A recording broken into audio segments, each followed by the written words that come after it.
Boa tarde a todos. Esse é o nosso último seminário desse semestre. Devemos retomar no que vem, a partir de março.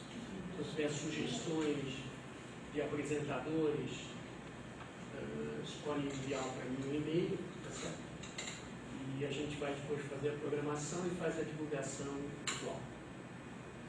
As pessoas também fiquem à vontade para fazer perguntas. Eu também vou receber perguntas pela internet e tentar repassar. Hoje nós temos o prazer de receber o professor Humberto, que é da Universidade Federal Fluminense e também do Instituto de GeoGebra.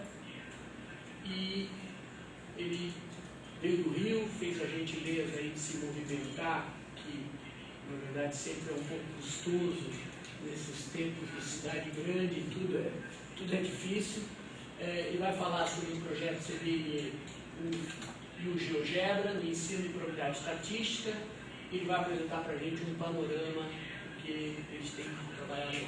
Humberto, super obrigado por você ter aceito o nosso convite de vir aqui.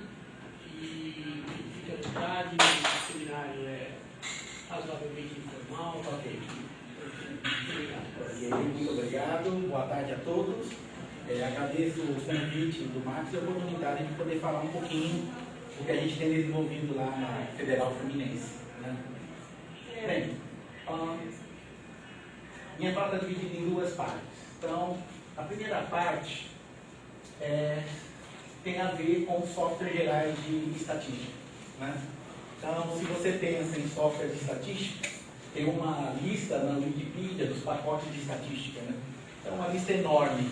Aqui eu selecionei alguns pacotes de estatística que são específicos, tá certo? E tem outros que não são específicos de estatística, mas incluem um módulo de estatística dentro deles.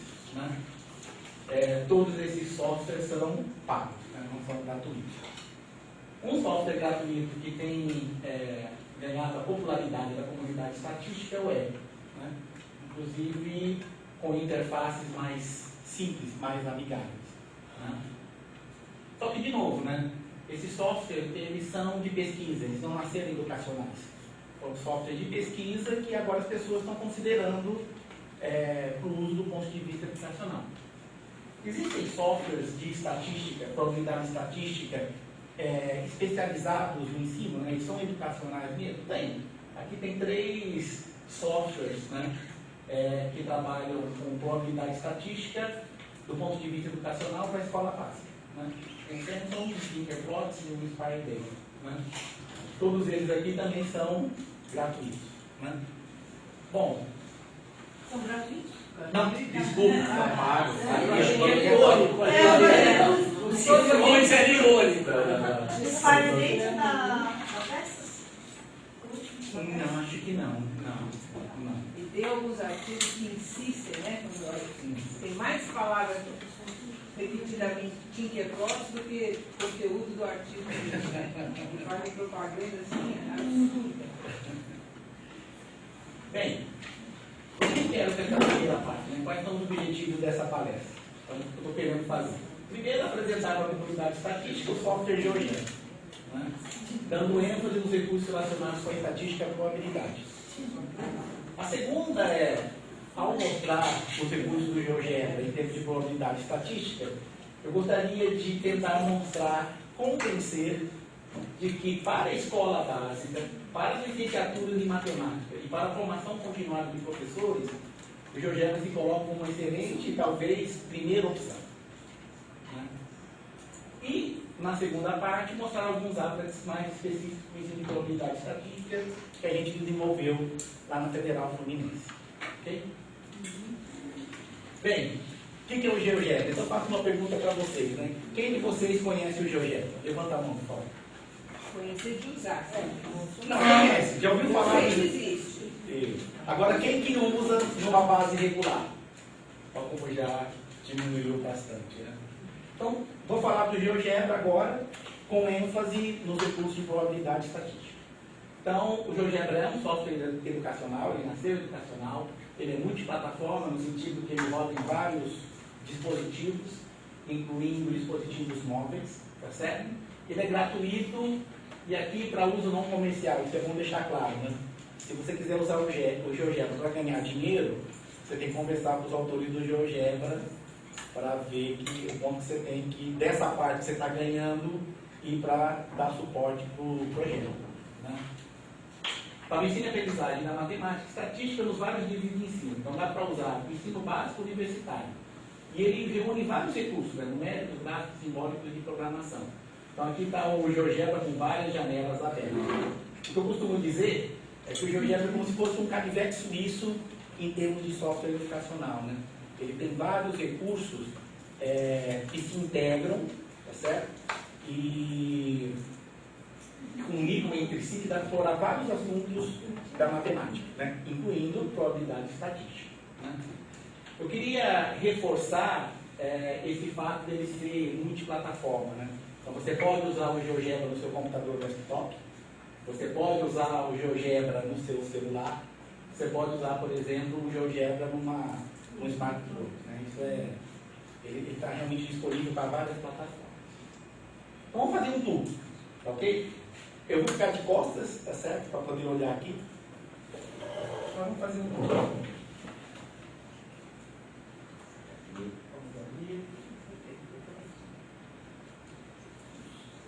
Vamos aumentar o tamanho da letra.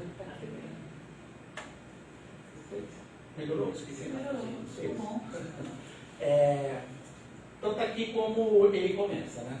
Você tem aqui uma janela de divulgação, uma janela de álgebra, tem os ícones.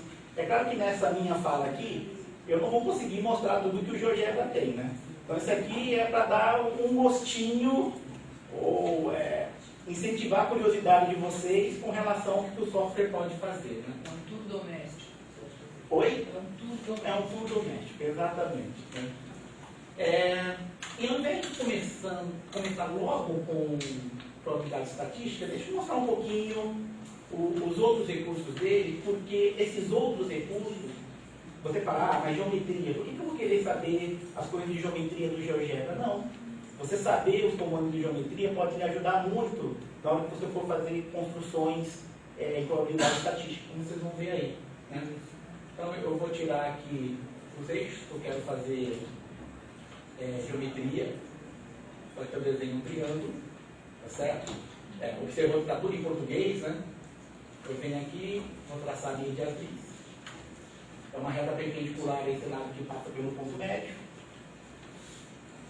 Uma reta perpendicular que passa pelo ponto médio, agora eu vou fazer a mesma coisa aqui, né? E aí, aparentemente, um pequeno milagre acontece. Tá certo?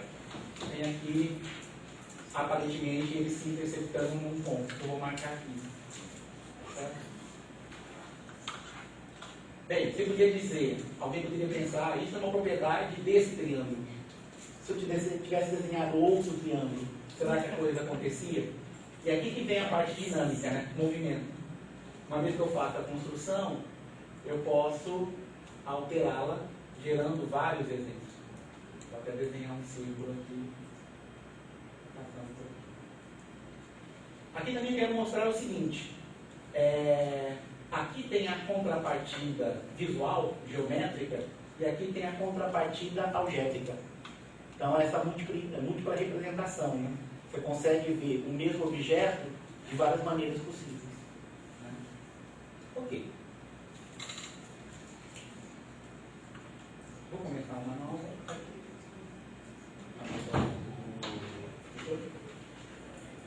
Deixa eu mostrar aqui essa janelinha CAS, tá certo? Essa janela CAS é um motor simbólico que o GeoGebra tem. Então é como se fosse um mini Bacon, um mini matemática, um mini Derive. Né? Então você pode, por exemplo, calcular aqui, por exemplo, 1/2 mais 1/3. Ele faz a conta sem aproximações. Né?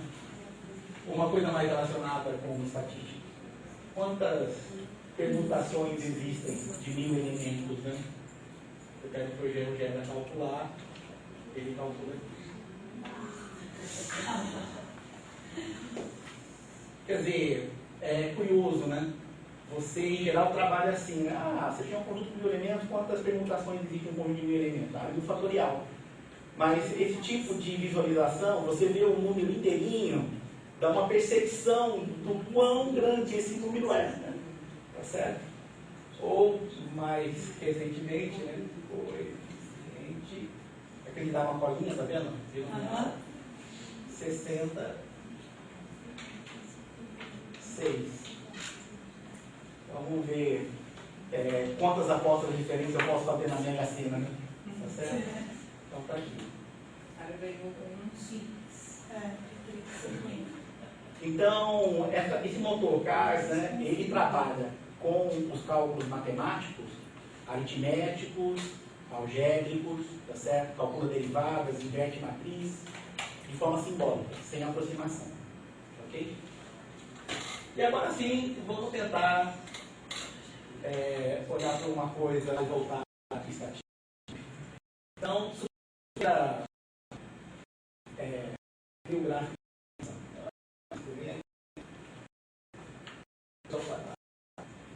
Pode fazer vários gráficos de fusão.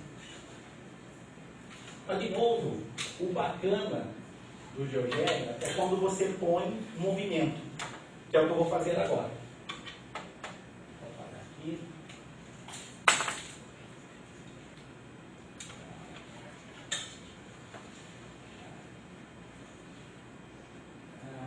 Vou talvez diminuir um pouquinho aqui.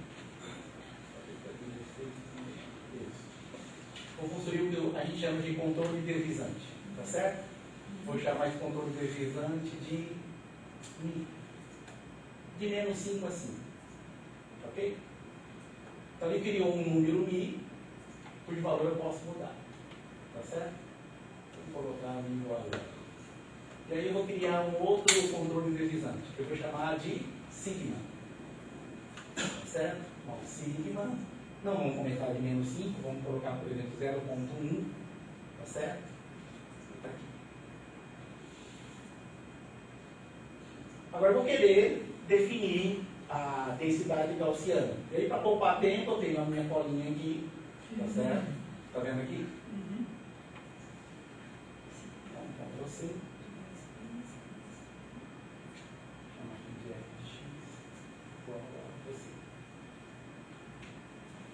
Então, ele fez o gráfico. Só que agora tem uma vantagem, né? Eu posso mudar os parâmetros. Na verdade, deixa eu aumentar um pouquinho, mudar a escala aqui, né?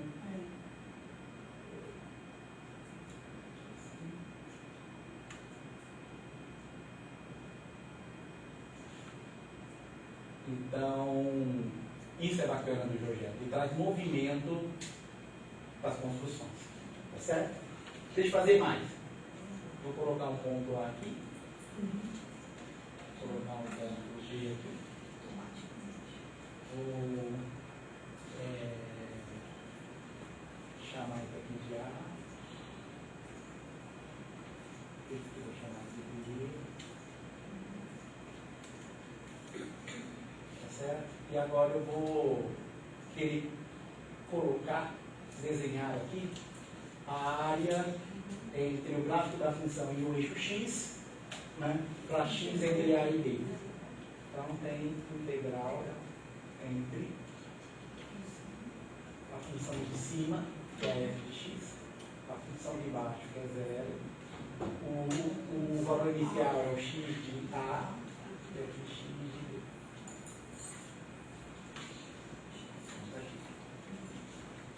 O meu valor aqui foi, desculpa.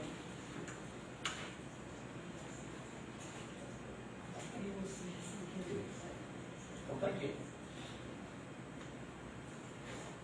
Você tem dinamismo, você tem movimento. Coisa que em geral você não tem numa página de dinamismo. Né? E vou até mais, né? Eu vou aqui a minha segunda colinha.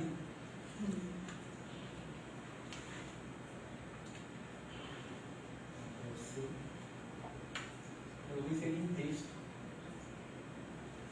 Fórmula LaTeX. Então ele reconhece os comandos do LaTeX. Tá certo? E aqui eu vou colocar o valor de A.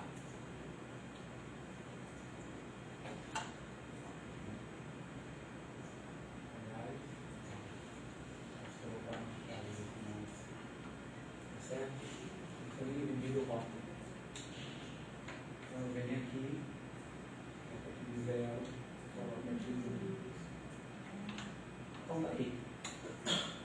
quer estudar a função de densidade gaussiana, você tem uma coisa dinâmica, né?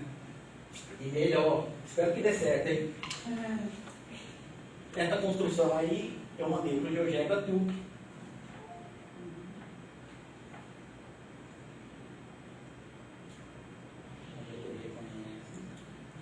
Reconheceu. Então está aqui no meu celular. E eu posso mexer aqui no meu celular. Você mandou para o celular só por causa da internet? Na verdade, eu mandei para o GeoGebra Tube. Aí tem uma versão beta para celular. E aí eu vou lá no GeoGebra Tube e carrego a minha construção, né? Então, quase todo aluno, ainda mais na universidade, tem um smartphone, certo? Então, a construção que você fez, ela pode ser usada no smartphone. Por exemplo, você tem algum tipo de conta que fica tudo sincronizado ou você tem que carregar as fórmulas novamente? Funciona assim. O GeoGebra Tube é que nem o YouTube. Inclusive o YouTube é para imitar o YouTube, né? Então você tem que criar uma conta. Se você quer mandar um vídeo para o YouTube, você não tem que criar uma conta? Sim. Aí você fez o seu vídeo, você manda. O GeoGebra Tube é a mesma coisa. Você cria uma conta que é gratuita, aí você fez uma construção com o GeoGebra, o arquivo do GeoGebra. Aí você entra no GeoGebra Tube e fala upload o arquivo. E como no YouTube as pessoas podem procurar as palavras-chave, tá certo? Aqui também, no GeoGebra Tube, você procura pela palavra-chave. No caso aqui eu coloquei SE-USP, tá certo? Aí vem a construção, você abre dentro do próprio dispositivo. Então, eu acho isso, assim, uma vantagem enorme, você trazer movimento para a aula de estatística com um dispositivo móvel dentro do bolso. Quase todo mundo tem. Exato. Então, Esse quase todo mundo, tem quase todo mundo, em que medida? Olha, eu pergunto, primeiro os meus alunos. Meus alunos todos... Federal do Rio de Janeiro. Não, mesmo... Eu pergunto para os meus alunos que dão aula nas escolas. O menino, numa escola pública do Rio, ele tem um celular. Ele faz a Ele tem questão... um celular, isso eu concordo. O smartphone. Esse também eu sei. O quê? Não é qualquer celular. Não. Qualquer... Eu tinha até o mês passado, não fazia, agora eu tenho. Mas fazia o quê? Não tinha Acesso, internet. não é smartphone. Tem que ser um smartphone. Tem que ser um Tem que ser smartphone. smartphone. Todo mundo tem, então eu estou perguntando nessa dimensão. Todo mundo tem um smartphone, o que é esse todo mundo? Eu acho que seria assim, é mais fácil, você fala assim, vamos fazer uma atividade.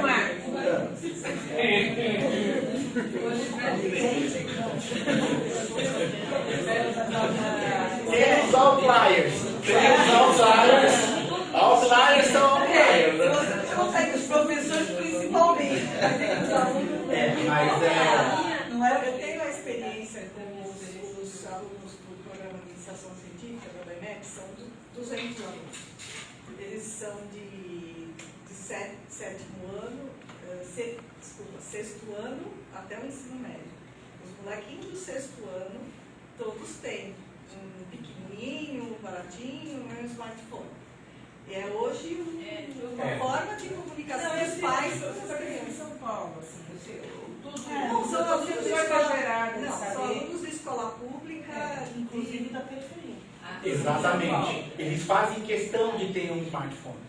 O nome do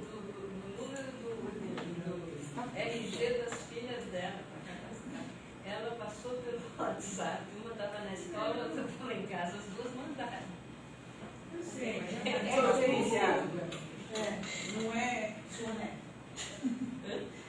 Eu fico pensando em termos de Brasil, né? Não é só por isso. Eu não acho que em São Paulo e Rio a gente vai ter um grande Brasil.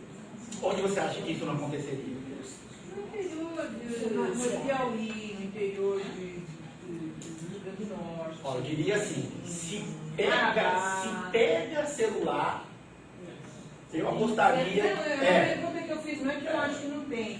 Eu fiz muita oficina para professor e tal, e eu percebia tanta dificuldade, mas pode ser que eu esteja enganada, que todo mundo de fato tem. Mas eu acho que aí vai da geração, não da região. Assim, com a experiência que eu tenho. Acho que é mais da geração do que da região. Não, eu estou achando isso tudo ótimo. Estou achando muito bom, porque isso é fantástico. Não, mas aí com essa vai ter dúvida toda, sim, sabe? A minha coisa da desculpa. Vamos continuar. E uma coisa bacana é assim, aqueles que não têm, tem uma vontade enorme, vai fazer de tudo para ter. Porque Isso me incomoda, entendeu? Essa coisa que me incomoda. A gente partir do princípio que se ele não tem, ele deve ter. É um pouco filosófico em relação a isso. Mas eu achava que a escola devia ter coisas para eles, porque nem o Amorim aqui tem. Lá, pega dá para tablet, roda do mesmo jeito. Aí sim. Roda do mesmo jeito. Mas, por exemplo, eu tive em Boa Vista. Eu ia fazer a oficina no laboratório. Eu falei, não, quer saber? Vamos lá. O GeoGebra foi lançado semana passada. Quem trouxe celular? Todo mundo com celular. Eu falei, vamos instalar. Instalamos e fizemos a oficina. Então, professores. Alunos, mais alunos, né? Lá do curso de licenciatura lá. Bem, de qualquer forma, eu diria que esse é um bom vetor gradiente, né? Ele está apontando para uma direção de crescimento, eu diria. Eu acho que a gente deveria considerar essa ferramenta, porque de fato... Aliás, aqui, quem tem smartphone, levanta a mão. Eu vou levantar timidamente. Eu ia perguntar o que era o smartphone. Com certeza.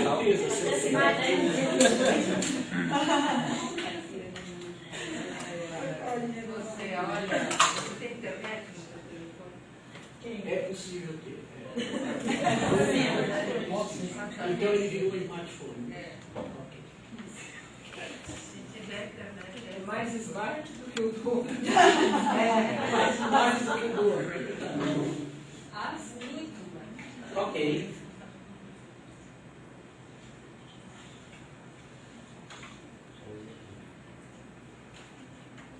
Sim, deixa eu mostrar um outro exemplo. Esse aqui já vou colocar pronto, né? Tá certo?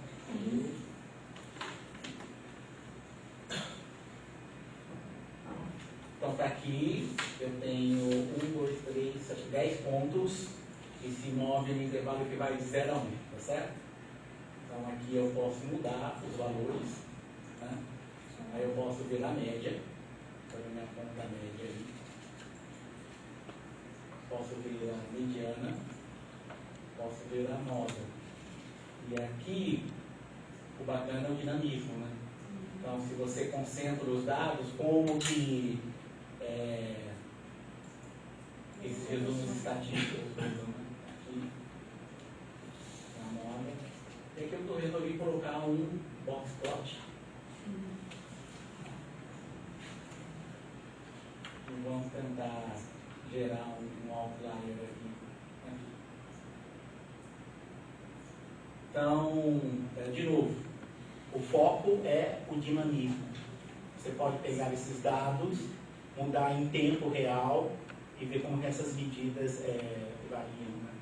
Aliás, uma boa pergunta do tipo assim, né? Se você tivesse 3 pontos, 4 pontos, você quer manter a média e quer deixar o desvio padrão mínimo ou máximo, como que você distribuiria esses pontos?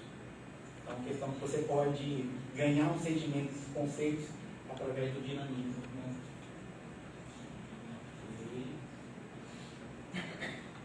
Aqui em probabilidades também já está pronto. Então esse quadrado tem lado de tamanho 1, tem um círculo aqui de raio meio, e aí eu vou pedir para o GeoGebra jogar pares ordenados aqui, que estão uniformemente distribuídos. Aí o GeoGebra conta para mim quantos pontos estão dentro do círculo e quantos pontos não estão. Né? Então, aqui 100 pontos. Ele vai gerando. Então, aqui. Então, 100 pontos, 79 do disco, então essa proporção é 0,79.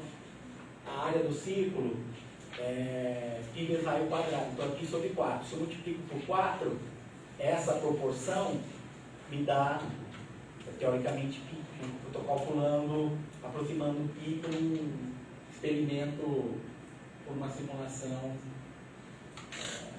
em probabilidade. Por isso que eu falo que às vezes você precisa de geometria, né? Então, esse círculo, esse quadrado, você precisa da geometria para construir um ambiente, apesar do foco aqui ter a probabilidade. Aqui eu fiz outro,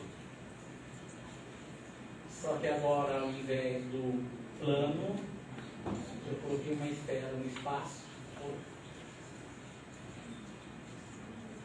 Então é a mesma coisa. Então, de novo, né? O GeoGebra, além da geometria plana, ele permite trabalhar com geometria espacial. Então, eu uso esse recurso da geometria espacial para criar uma simulação de probabilidade. Né? E é o mesmo princípio. Né? Humberto, a simulação aqui, ela tem uma semente, digamos, vários alunos trabalhando Diferente. vai ser, não tem uma semente. É default ou é automático? O default dele é automático. Ele gera uma semente, Ele gera uma semente. a cada vez que você abre. Isso. E diferente. E você também, se quiser, pode colocar aqui. 500 dois experimentos, 498. Então, você pode ter dois alunos, um do lado do outro, vão ser. Vão estar gerando. Mas você poderia fazer uma reflexão impondo a mesma semente. Talvez tenha uma opção para você impor a mesma semente de modo que você possa reproduzir. Eu acho que pois é, o padrão dele é pegar uma semente que ele gera. Né? Se você quisesse criar um gerador pseudo aleatório, né? Aí você teria que fazer programar. Né? O que não é difícil, porque é uma congruência, né? Daria para fazer, mas o default dele não coloca. Isso não. Qual é o comando para essa distribuição de pontos? Eu faço assim, né? Primeiro que tem uma sequência de pontos. Tá certo? Deixa eu ver se eu consigo. Então tem uma sequência de. Vamos exibir o esqueleto, né? Tá certo? Então tem uma lista de pontos. Como que essa lista de pontos foi gerada? Tá vendo? Então tá aqui. Então ele tem um comando chamado número aleatório uniforme. Então ele tem vários comandos que geram números aleatórios com distribuição pré-especificada, que eu usei no uniforme. Então ele tem esses geradores. Aliás, já aproveitando, né? Se você vier aqui no help, isso está aí na probabilidade.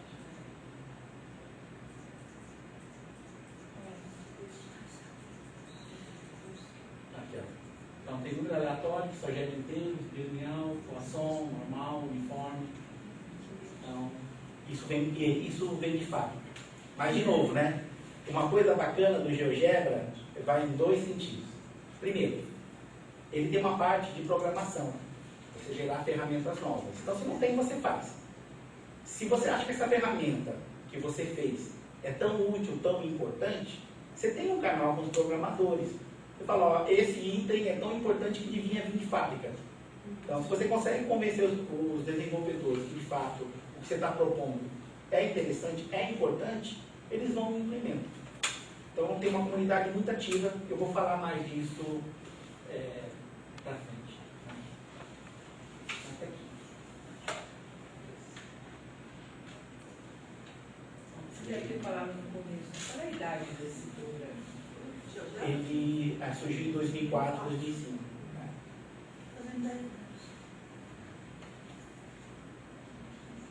Sim. Vamos fazer algo bem tradicional, né? Inclusive aqui eu vou usar inclusive que o próprio tutorial do GeoGebra coloca. Então, o GeoGebra vem de fábrica uma planilha a la Excel, tá certo? Inclusive com o mesmo tipo de funcionalidade, né? Você pode entrar células, pode dizer que uma célula referencia outra, aí quando você clica e arrasta, ele copia a definição, né? Então aqui eu coloquei para gerar um número aleatório entre 0 e 100. Esse comando número aleatório, ele gera números inteiros, né, com distribuição uniforme.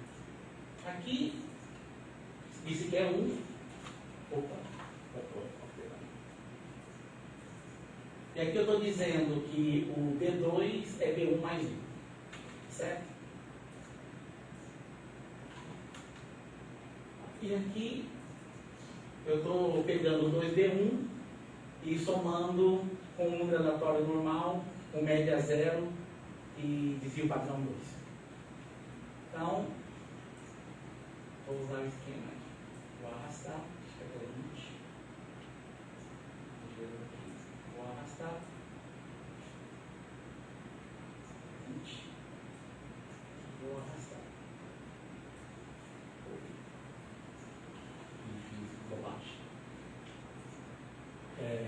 Tem esse aqui que desfaz a última coisa que você fez, ou Ctrl Z. Tá? Então é ótimo quando você comete equívocos.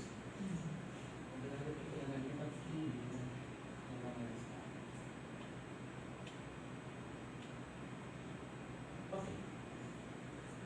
Aí, de fábrica, tem essas ferramentas para análise univariada, análise bivariada, análise multivariada, e ele tem uma calculadora de probabilidades. Como eu selecionei a coluna A, eu vou fazer análise univariada. Então, são esses dados mesmo, vamos analisar. Então, está aqui, ele começa com um histograma. Isso aqui, para você não ter que pensar, né? Tem um comando de histograma com vários parâmetros que você pode controlar várias sutilezas. Esse aqui eu não quero pensar, me mostra um histograma pronto, né? Então, diagrama de barras, o box plot, diagrama de pontos, diagrama de ramo de folhas, diagrama quantio normal. Certo? Aqui você pode ver os resumos estatísticos. Aqui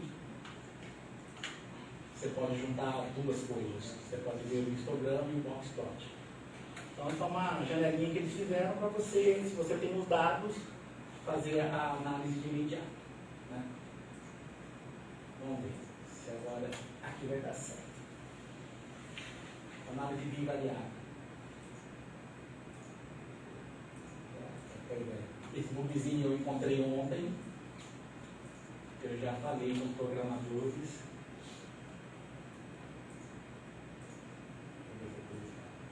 Eu faço aqui e depois eu volto para o 2.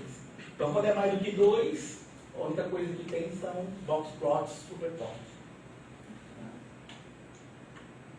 Vamos voltar para 2.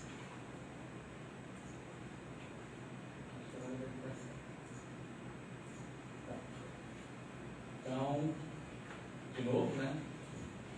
Você tem aqui scatterplot e diagrama de resíduos. Bom, isso eu não escolhi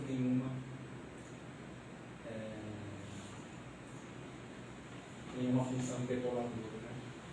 Então, tem aqui a linear, logarítmica, polinomial, potência e assim vai. Tá certo? Então, isso aqui é para você fazer uma análise estatística com o que vem de fábrica, sem pensar muito. Né? E aqui nessa calculadora de probabilidades é mais ou menos aquilo que eu tinha feito, né? Lá na primeira parte. Então, você escolhe qual é o tipo de distribuição, certo? E aí, ele mostra o gráfico para você. Então, a gente vai voltar para aqui. Certo? Ok. O histograma você disse que tem várias opções. Sim. Você Tamanho da classe. pode ser desigual. Pode ser desigual. E pode fazer com densidade. Isso. E fazer com. Você tem que ajustar pela área. Sim. Mas ele faz automaticamente, quando você pede, por exemplo, um espaço iguais, ele já entende que tem que ser com a densidade? Você tem um parâmetro que faz isso. Eu acho que o último parâmetro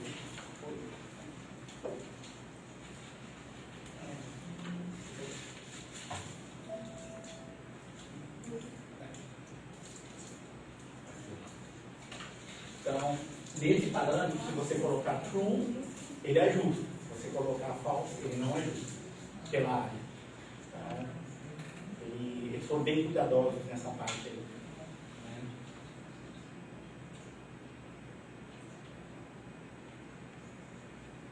Esse aqui eu fiz especialmente para essa apresentação.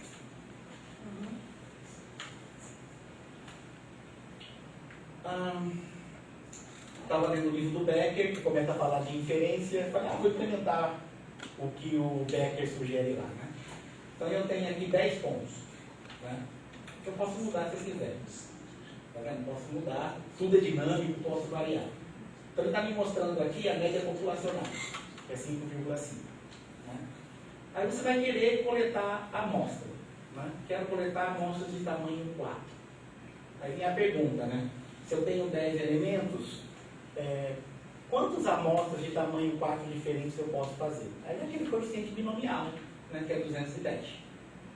Aí, aqui no GeoGebra, ele me permite, ó. Eu poderia ter selecionado essa aqui. Olha a média amostral, 2,5. Então veja, se você quisesse, imagine que a sua população é formada por 10 pontos, seu parâmetro é a média, e aí você vai querer coletar uma amostra para tentar inferir qual é a média populacional. Né? Então para essa escolha aqui você fala, 2,5. Mas fala, mas essa é a amostra, tenta pegar outra. Essa é a 2, essa é a 3, e aí vai indo. Então, dependendo da amostra que você tem... Mas tudo ele está fazendo aí uma amostra sem reposição, né? Sem reposição. Sem reposição. Então, por isso vira a combinação de 10 com a Isso. Então, está aqui. Agora, o que eu vou fazer? O N aí está dando o que? A amostra, quantas amostras está fazendo? Exatamente. O tamanho é 4, aquela você já fez. Essa é a quinta amostra da tua série. É isso? Exatamente. Eu tenho 200. Com 10, se minha população tem 10, né, eu tenho 210 amostras de tamanho 4 diferentes. Então, essa é a quinta e essa é a última. Tá certo? Então, o que eu vou fazer é o seguinte: eu vou criar uma lista de dados com as médias amostrais. Eu vou fazer um histograma das médias amostrais.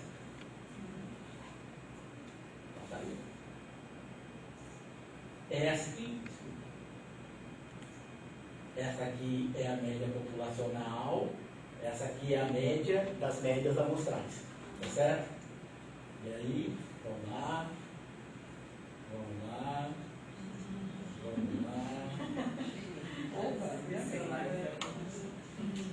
Isso.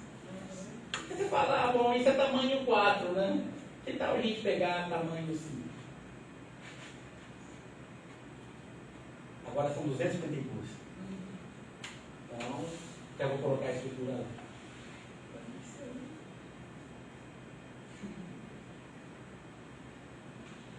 E aí, tamanho, eu fiz 4, 5, eu tivesse colocado 6. Mas já deu para perceber qual a diferença desse para esse. É que aqui o suporte ficou mais menorzinho, né? Então, com uma amostra de tamanho maior, isso. Então, isso aqui estava no livro do Beck. Tá certo? O que eu fiz foi fazer uma animação, mostrando esse conceito. Né? Eu acho que a animação, o movimento, tem um poder incrível, né? Você vê essas coisas acontecendo, né? É como se você contasse uma historinha. Quando você começa a contar essa história, as coisas ficam mais firmes, né? Então...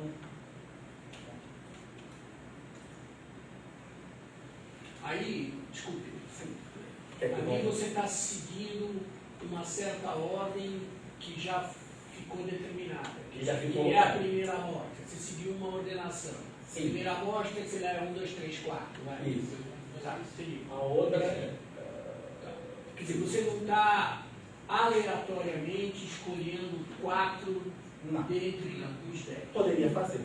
Poderia fazer. Poderia fazer. É só porque eu, de alguma É porque você está vendo que de alguma maneira a tua É que você está vendo a montanha vindo pela esquerda. esquerda vai crescer pela esquerda. Deu da montanha para pela esquerda. Exatamente. Mas poderia. Poderia. Não, tá bom. Eu sou. Porque isso, por exemplo, isso, quer dizer, não é uma aplicação do teorema central do limite, porque no teorema central do limite, você de alguma maneira está fazendo uma amostra com reposição e aleatorizando. Quer dizer, você podia ter 4 elementos e sortear uma amostra tamanho 100, porque com reposição você sorteia e devolve. Sorteia e devolve. Então você pode escolher 1000 quando a tua população só tem 4. É claro que não faz muito sentido isso, mas estou dizendo, do ponto de vista técnico você poderia fazer. Mas tá bom, não, é só Isso. esse comentário. O Becker colocou esse exemplo para mostrar, para tentar convencer a pessoa de que o tamanho da amostra é maior, né? Esse intervalo fica mais concentrado.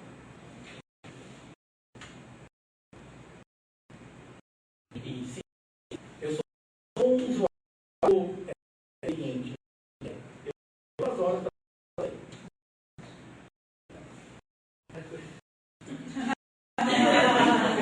Só pra gente, quando a gente demorar 3 meses, a gente não vai se sentir muito ignorante, ou pelo menos mais do que o normal. Tá certo? Vou levar 2 semanas. Mas deixa eu explicar. Olha a questão da necessidade. O GeoGebra, ele não tem um comando que gera todas as combinações. Ele calcula o número de combinações, mas se você dá uma lista e fala, eu quero a combinação, né, 10, ele não tem. Tanto que eu já entrei no fórum e falei, olha, né, estou querendo fazer essa simulação, e aí eu tive que fazer isso de outra maneira, por fora. Por isso que levou mais tempo. Se as coisas tivessem mais de fábrica, seria mais rápido. A estatística veio junto com o pacote quando ele foi Não, instalado? veio bem depois. Começou com álgebra e geometria de funções. Tem que atualizar o programa cada semana, então. Não. A versão 5 em 10 anos. Demorou. Não, agora, para mim, pede muito.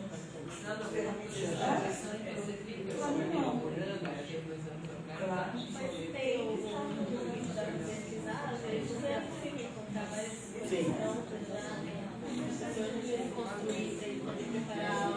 Embora eu diria assim, né? Se você pega um bom aluno de iniciação científica, concluir isso no GeoGebra é uma ordem de grandeza mais fácil do que você tentar implementar isso numa linguagem de programação. Java, HTML, um aluno de licenciatura que trabalhe com GeoGebra. O que você precisa conhecer aí, né?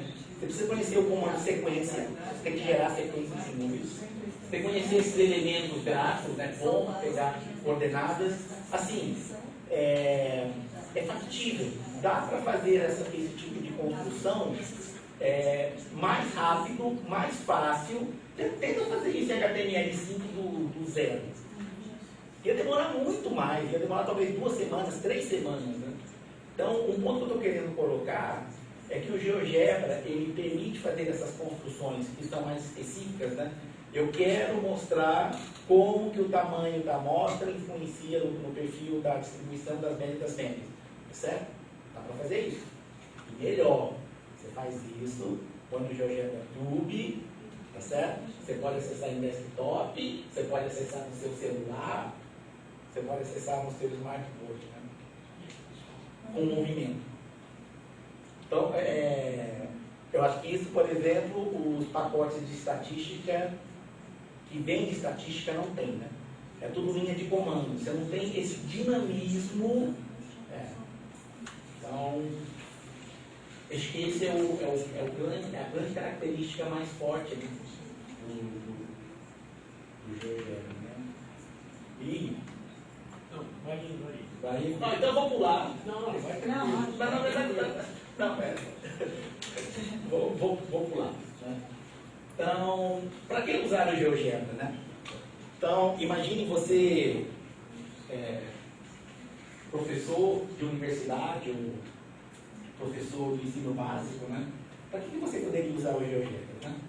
Primeiro assim, eu digo para os meus alunos da licenciatura que se você usar o GeoGebra para construir figuras que são matematicamente consistentes, para ilustrar a sua lista, desenha a densidade, né, da gaussiana. Pô, é uma curva bem específica, não é qualquer sininho, como dizem, que é uma função de densidade, né? Então, em geral, as pessoas vão lá, copiam e colam da internet, não sabem de onde esse gráfico foi gerado, né? Então, é muito fácil, como vocês viram aí, né? A gaussiana, a densidade, eu fiz o quê? Não demorei 2 horas, né? Demorei o quê? 5 minutos para fazer a gaussiana com os parâmetros movimentando, né? Suponha que você quer aquela gaussiana com uma fórmula matemática do lado e quer colocar isso no seu livro, tá certo? Aqui, você faz a construção no GeoGebra, você pode exportar para o Word, pode exportar em EPS, para o TeX, tá certo? Então, isso para mim, usar o GeoGebra para compor figuras que estão matematicamente consistentes é um bom motivo para usar o GeoGebra, né? Tem os professores de estatística da UF que usam muito o GeoGebra para tem que fazer uma apostilinha, quero gerar rápido, né? Assim, não é aqui, vai lá, né? Usam o GeoGebra, certo? A outra é essa, né? Você criar animações e simulações de exercícios que possam ser executados pelos alunos, né? Para ser usado em vários dispositivos. Então, criar essas animações, dar movimento aos conceitos, é uma coisa que realmente o GeoGebra é muito bom nisso, né? E, de novo, né? Essas animações e simulações, além de poderem ser executadas em dispositivos móveis, você pode pôr em páginas web, você pode pôr em portais, você pode pôr no Moodle, né? Então, de repente, uma sugestão para você, Marcos, né? Os seus alunos, além de catalogar o que tem, pode ver assim, não tem isso aqui, né? Então, isso aqui não tem, achei interessante. Ou está faltando isso, eu dou aula desse conceito, seria tão bom que tivesse um negócio assim, não tem. Faz no GeoGebra e coloca no portal, né? Então, esse eu acho um outro bom motivo para usar o GeoGebra, né? Por que o GeoGebra é importante no contexto de escola? Então tem, digamos, esse princípio filosófico, né? Você tem um objeto com várias representações. Ao você encarar esse objeto com várias representações e estudar, perceber essas várias representações, você ganha mais propriedade sobre o objeto, certo? E o GeoGebra, ele tem múltiplas representações desde que nasceu. Eu acho que ele ganhou popularidade frente a outros softwares que tinham na época, justamente por conta dessas representações múltiplas, né? Que estão ali de imediato. O GeoGebra dá movimento aos conceitos. Também é impressionante. Ele está todo em português, inclusive os comandos. Não é só a interface gráfica que está em português. O comando para gerar um número aleatório com distribuição normal está em português, é um comando em português, todo em português, né? E o GeoGebra tem sido usado por alunos e professores para estudar outros assuntos. Geometria, aritmética, álgebra, né? Ele já tem sido usado para essas questões. O que eu estou querendo, e aliás eu acho que um dos objetivos dessa fala, é tentar mostrar que o GeoGebra, além desses assuntos, pode ser usado também para estudar probabilidade estatística, né? Outro ponto forte do GeoGebra é o suporte que ele dá ao usuário. Um suporte forte. Então, por exemplo, tem um fórum do GeoGebra. Aqui está em inglês, mas tem um fórum em português. Certo? Você tem uma dúvida? Pergunta aqui. Você achou um erro no programa? Coloca aí. Você tem uma sugestão de melhoria? Você coloca aí. Então tem um fórum que vem direto da central, lá na Áustria. Os programadores leem esse fórum, respondem para você. Tá certo? Então isso é maravilhoso. Acho que por isso que o GeoGebra cresceu uma velocidade incrível, né? Esse contato direto que você tem com os programadores. Aí eu vou fazer duas propagandas. Tem um grupo no Facebook que trata do GeoGebra, então é o GeoGebra Brasil. Tem um outro que é o GeoGebra, do Sérgio Dantas. Então, na rede social tem 2 grupos, cada um tem 3.000 inscritos, né? As pessoas vão lá se perguntar e a gente sabe, responde, tá certo? Se é uma coisa que a comunidade não sabe, aí pergunta lá para a Central Austríaca, né? E aqui está o GeoGebra Tube, né? O endereço é esse, aqui tem as construções. E o GeoGebra Tube sofre da mesma coisa que o YouTube sofre, né? Então, se você procura um assunto, tem coisas boas, tem coisas ruins, tá certo? Então, eles até tentaram fazer um esquema de você dar estrelinha e tal, mas isso não pegou ainda, né? Tá certo? Quando você diz coisas ruins, quer dizer coisas erradas. Não, simples, muito bobinhas. Então você procura assim, o teorema de Pitágoras. Sim. Aí aparece lá. Olha a consistência das coisas que são. Não tem. É que nem. Bom, o YouTube até que olha, né? Não, mas no materiais tem, né? Não, ele não tem um curador para essas coisas. Ah, tá. Achei que do materiais surdo. Não tem um curador para essas coisas. O pessoal da Hungria, né, os outros, que é um dos que participam da equipe, né, eles fizeram um projeto grande lá, né, de levar essas partes digitais para a escola, e aí eles fizeram um serviço de curadoria, né, de fato eles fizeram uma grande seleção daquilo que eles consideram mais alinhados com os princípios húngaros de ensino, né, ok? Comparando com o Tinkerplot, por exemplo, quem que está melhor, mais avançado, eu sei que o Tinkerplot é 4. Você já comparou os dois? Eu diria assim, né? O Tinkerplot seria bem específico, né? Então você tem lá, você pode clicar, ele tem mais recursos de interação, do tipo, você clica, aí vai aumentando as classes, não é um controle deslizante por fora, né? Você pode clicar direto no gráfico. Então eu diria assim, o Tinkerplot ele tem uma interface do usuário mais sofisticada, mas ele é amarrado. Você não consegue no Tinkerplot, você fala, não tem isso. Não tem isso, queria que tivesse. Você não consegue fazer. No GeoGebra, você consegue criar coisas novas. Você consegue combinar os vários pedacinhos, os vários recursos, para compor uma coisa maior. Então, eu acho que isso, para mim, é uma grande vantagem do GeoGebra. Não é uma... grátis também, né? Isso é grátis.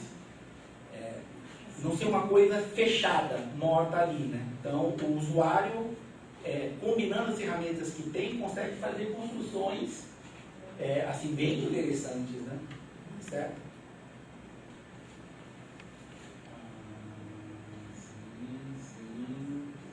Aqui tem os institutos de GeoGebra. Então, a Central Austríaca, né, ela promove, assim, né, ela incentiva que locais, principalmente ligados a universidades, criam seus institutos para que esses institutos deem apoio à localidade. Tá certo? Então, esse aqui está até um pouquinho desatualizado, né? No Brasil a gente tem agora já 7 institutos de GeoGebra. Os institutos estão o quê? Cada um numa cidade, isso, numa universidade. Tá. Aqui quais são os que tem no Brasil? Só pra... Tem no Rio de Janeiro, São Paulo. tem em São Paulo, tem em Maringá, Recife. tem em Recife, tem na Bahia, tem 2 no Ceará. Tem 2. Todos ligados à universidade pública? Não, tem um, São desculpa, Paulo ligado à PUC, PUC, tem um que é ligado à PUC de São Paulo. Em São Paulo é na É na PUC. É na PUC. E o fato de ser na PUC significa o quê? O professor ou o responsável é da PUC, é isso? Porque criar um instituto de GeoGebra é um serviço de voluntariado, tá certo? Então não é que a gente está ganhando bônus ou alguma coisa lá, não. É do tipo assim, eu reconheço que o GeoGebra é um software importante, eu reconheço que é preciso dar suporte para os usuários do GeoGebra. Aí você chega assim e fala, tem um grupo de pessoas na sua universidade que compartilha de você a mesma ideia. Aí você fala, vamos criar um instituto aqui. Aí você estabelece um contato com a central austríaca, né? Conversa, assina lá um negocinho. Exatamente. Então, funciona assim. É claro que os institutos têm características diferentes, né? Então, por exemplo, lá no Rio, a gente dá muito apoio ao ensino à distância, às licenciaturas de lá, né? Mais local, e cuida da tradução da interface. Lá na PUC de São Paulo é mais ligado ao programa de pós-graduação que eles têm lá. Então, às vezes você tem um ponto mais forte do instituto, né? E aqui está o endereço, né? Eu não falei em endereço do GeoGebra, mas então, falei do GeoGebra, opção de baixa, né? Sim. Professor, com respeito à licença de uso do GeoGebra, ele pode ser considerado outro curso educacional aberto? Que é que ele permite reuso, revisão, remix e redistribuição? Eu acho que é assim, né? Eu acho que o código está como o Creative Commons. Agora, tem isso que eu falei no início, né? Não pode ser usado para fins comerciais. Se de fato você vai ganhar dinheiro com o GeoGebra, você tem que conversar, porque aí a equipe do GeoGebra vai querer um X, uma parcela do que você está ganhando em cima dele, né? Justamente para dar suporte ao projeto. Mas a licença é Creative Commons. É. Isso. Aqui está a equipe de desenvolvedores, né? Esse é o Márcio, que foi quem começou, né? Foi assim mestrado em ciência e educação. Aqui a atenção é o mais o líder em si, de formadores, e ele é professor da escola básica lá na Inglaterra. Então, eu diria que a equipe do GeoGebra teve sorte de pegar um cara que sabia muita computação, mas tem um pé na sala de aula. Então, ele calibra as coisas. Bem, então aqui estão meus 2 pedidos para a comunidade estatística, né? Primeiro, se o futuro professor de matemática tem que aprender bem um software educacional, professor de matemática, né? Nos dias de hoje, esse software é o GeoGebra. Assim, eu peço aos professores de estatística que, ao lecionar para os alunos da licenciatura em matemática, considerem o uso do GeoGebra para os licenciandos em matemática. Porque muito provavelmente esse aluno já conhece o GeoGebra quando fez o curso de geometria, quando fez o curso de cálculo de funções, fez o curso de álgebra. Então, eu sei que é importante você conhecer várias alternativas, né? Mas é bom você dominar uma ferramenta, né?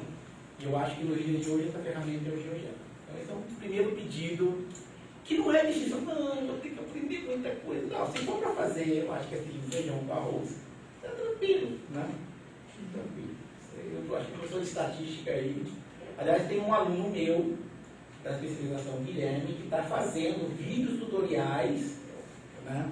Para colocar lá no YouTube, sobre o uso dos recursos estatísticos, justamente para tentar... exatamente. Então, com esse vídeo tutoriais. Outra coisa que eu acho que a comunidade estatística poderia também colaborar é avaliando e criticando o software, certo? Então, uma coisa é o professor de matemática, olha lá, isso veio de fábrica, né? Os nomes estão realmente corretos? Será que a interface não podia ser melhorada? Né? Então, eu acho que a comunidade estatística podia muito, né? Avaliar, criticar, começar a usar o software com seus alunos da licenciatura e, nesse uso, começar a criticar e sugerir melhorias para o software. Né? A tradução foi feita por quem? A tradução da interface fui eu que fiz, com colaboração do pessoal da PUC de São Paulo. Eu fiz a primeira, aí eles revisaram. Português do Brasil. Tem um outro português, que é o português de Portugal. Né? Por mais que a gente tentasse conversar, o acordo acho que não funcionou. E o vestido não, porque cônica, que no Brasil continua cônica, e lá em Portugal é cônica, então. Aí, para cada termo, tinha que pôr entre parênteses. Cônica, por exemplo, cônica BR, né? Então ficou diferente. Tem um português de Portugal e tem um português do Brasil. Né? E aqui, né? Eu me lembro quando assistia Jornada nas Estrelas, o Spock tinha um aparelhinho, tá certo? Que fazia medições, coletava dados, né? Tá certo? Isso é esse aparelhinho aqui agora. Tá certo? Uma coisa que foi lançada recentemente é o uso dos sensores no GeoGebra para coletar dados. Então, um celular, ele pode captar luz, proximidade, campo magnético, tá certo? Ele vê também a posição, o acelerômetro, né? Esses dados podem ser coletados via o GeoGebra no celular e enviados para aquela planilha eletrônica lá, certo? Então está em estágio beta, então por isso não me arrisquei ainda. Primeiro também, uma vez que você tem um recurso, tem que pensar nos exercícios bons para usar isso. Não, mas aí, né? Então, como está em beta, né, eu falei, não vou arriscar fazer um... Eu até comecei a brincar um pouquinho, né? Mas isso acho que é uma possibilidade para a gente pensar, né? Como que você coleta dados usando sensores, né? Depois como que você processa esses dados para investigar alguma coisa de interesse. Tem uma brasileira fazendo doutorado em Harvard, alguns de vocês devem ter visto na televisão no outro dia, ela fez na PUC do Rio, na COP, o mestrado, e foi para os Estados Unidos, e tem uma coisa, por exemplo, para segurança. Então você mexe no cabelo e o celular que está no bolso entende que é para telefonar para o número X para dizer que você está sendo assaltado, do jeito que você mexeu no cabelo. Então está ligado com isso, com os sensores que você tem, o celular tem, e então isso está ligado à coleta de dados. Está lendo o pensamento. Você não via ainda. É o próximo. Esse será o doutorado, ou o pós-doutorado.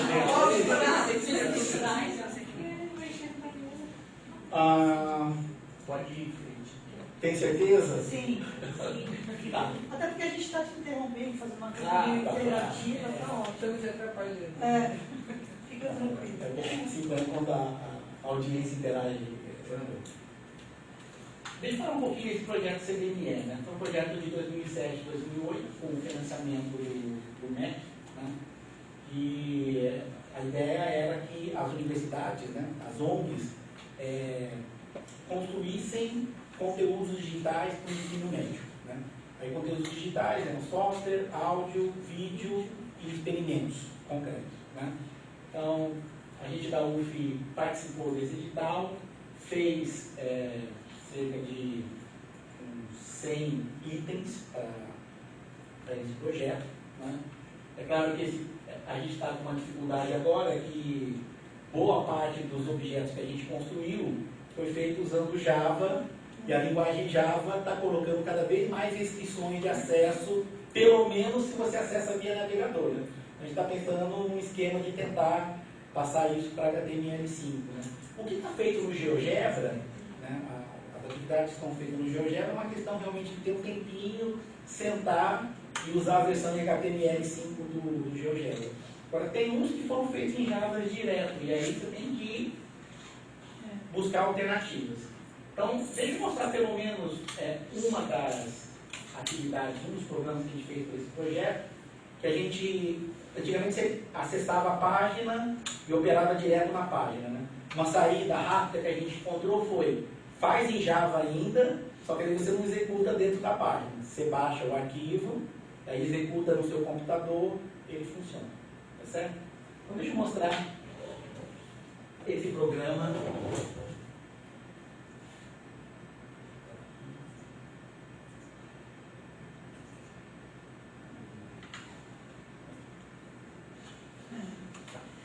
Então, esse é um programinha que a gente fez pensando no seguinte, né?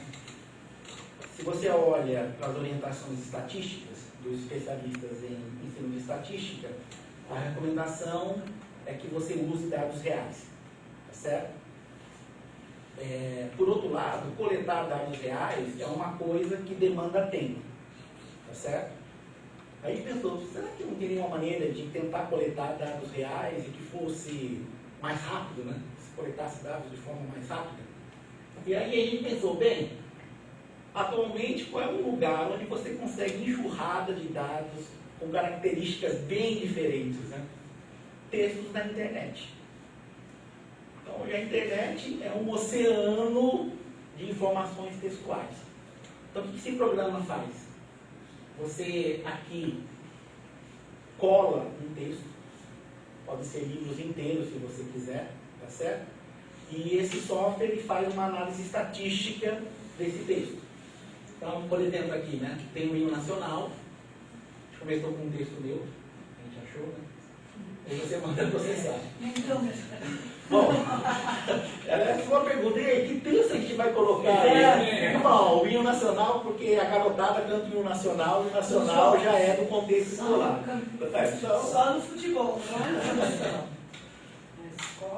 Então, são várias abas, né? A primeira aba conta o número de letras, então o hino nacional tem 1.125 letras, e o total de vogais é 533, consoantes 592, quase 50%, né? E aí vem as perguntas. Será que nem um triângulo lá, né? Isso é uma propriedade do hino nacional brasileiro? Ou será que esse tipo de proporção vale para outros tipos de textos? Será que isso aconteceria se a sua amostra fosse pequenininha? Se você colocasse 5 palavras, será que essa proporção ia se manter?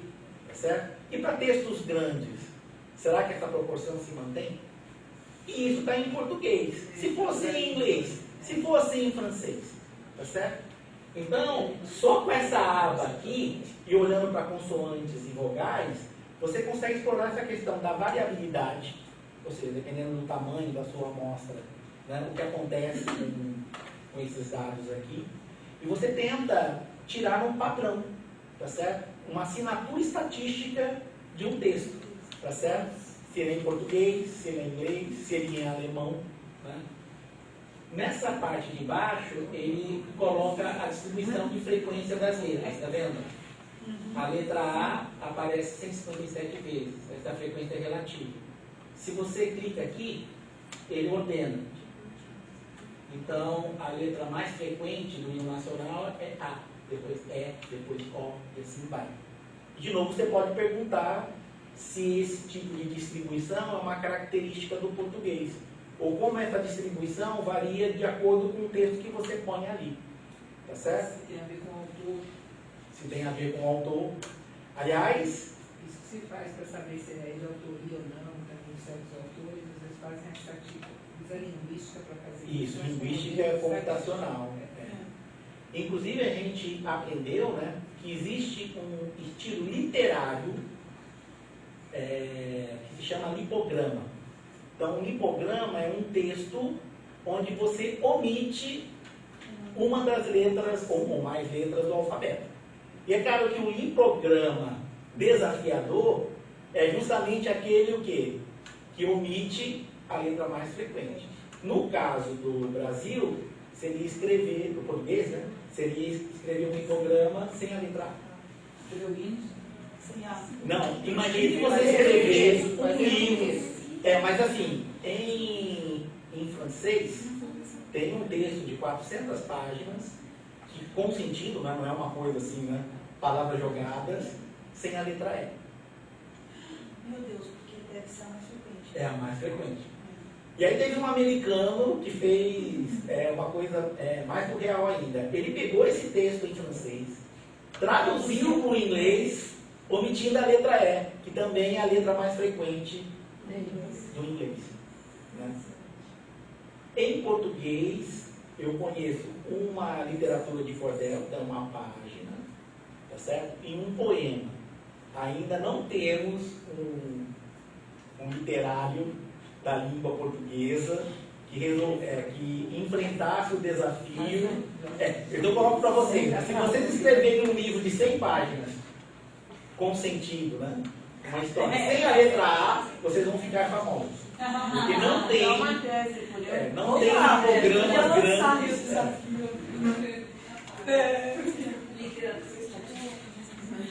Aqui ele conta os dígitos do texto, tá certo? O hino nacional não tem dígitos. Mas você poderia, por exemplo, aqui colocar as 2.000 primeiras casas decimais do Pi. Porque o Pi irracional, né? Tudo irregular, e você pergunta, e aí, né? Será que o 3 aparece mais? Será que o 4 aparece mais? Né? Então você pode usar isso para tentar estudar a distribuição de dígitos de número, da representação decimal. Tem até um termo, né? Normalidade, números normais, tem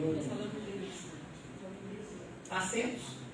Então, aqui, qual é o acento mais frequente? Acento agudo. Certo? Sinais de pontuação.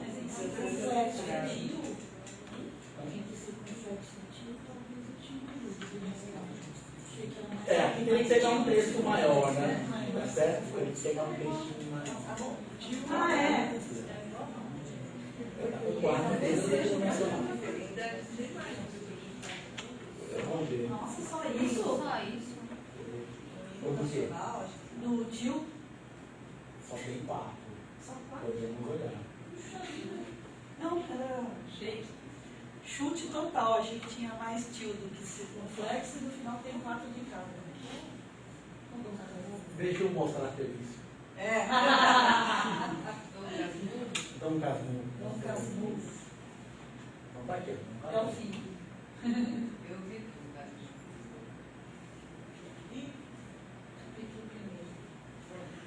Isso aqui, você está analisando uma quantidade de dados que normalmente um aluno não enfrenta, né?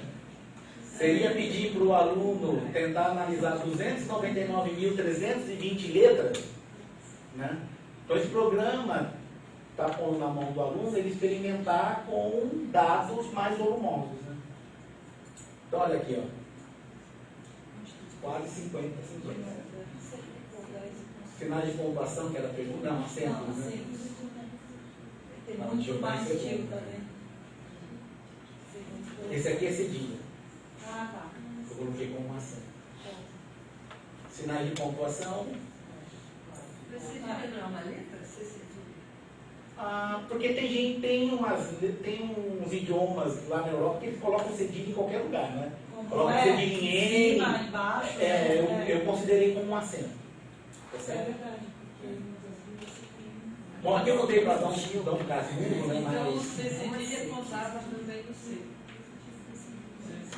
Um C, isso. O cedilha conta um C e conta um acento. Isso. No hino nacional, é o que eu mudei, né? No hino nacional não aparece ponto de interrogação. O que faz sentido, né? Exatamente. Você não vai ficar colocando, será que salve, salve, né? Será que tem nada para mim esplêndido? Era bem engraçado. As pessoas usam esse tipo de análise estatística para estudar o discurso da pessoa, né? Então pega o discurso do Barack Obama. O que ele falou mais? Se ele fala muito de si, qual é o tema principal, né? Então, Muitas interrogações. tem muitas interrogações ou ele é mais afirmativo, né? Então a análise de discurso é uma aplicação dessa estatística linguística computacional. Aqui tem o períodos, 4.364. Isso é uma macro que vocês fizeram? Dentro do seu projeto lá, uma macro que vocês fizeram? Não, foi um programa em Java que a gente começou do zero. Isso não tem nada a ver com o GeoGebra Não, ou com o GeoGebra? Não. Isso, a gente mudou de canal, parte 2. Isso. Naquele Isso. Aliás, já que fez essa conexão, né? Tem que lembrar que o GeoGebra, ele não é um software de estatística. Se você for colocar lá 500 mil dados, o GeoGebra não vai aguentar. Ele não foi feito para isso. Tá certo? A gente até começou a considerar, a tentar fazer isso no GeoGebra, mas viu que não dá. Porque o volume de dados que em princípio você poderia analisar, né, é bem maior. Aqui tem A média do número de palavras por período, a mediana do número de palavras por período, os desvios padrões, os períodos mais longos, os períodos mais curtos. Aqui está a distribuição, né, do número de palavras por período. Vamos ver, né? Então, os períodos mais frequentes são aqueles que têm 10 palavras. Certo? Aqui é com relação ao número de letras por palavra, né? O número total de palavras, a média do número de letras por palavra é assim, né? Observe que aqui deu 4.4, né? Tenta achar um texto cuja mediana é 5. Não é fácil. Eu encontrei um autor cujas obras têm mediana do número de letras por palavra 5, que é o Euclides da Cunha. Então, Euclides da Cunha gostava de usar palavras um pouquinho maiores. Uma característica do Euclides da Cunha. Aqui é a distribuição, e aqui tem todas as palavras. A palavra mais frequente é que, depois não, em geral, fica entre as 10 palavras mais frequentes. Oi? O não, a palavra não, em geral, uma das 10 mais frequentes. Não, sim, porque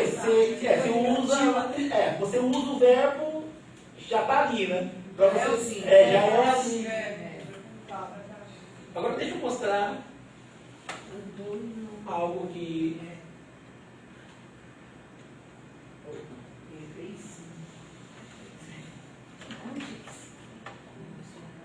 Bom, faz assim, pega Dom Casmurro, tá certo?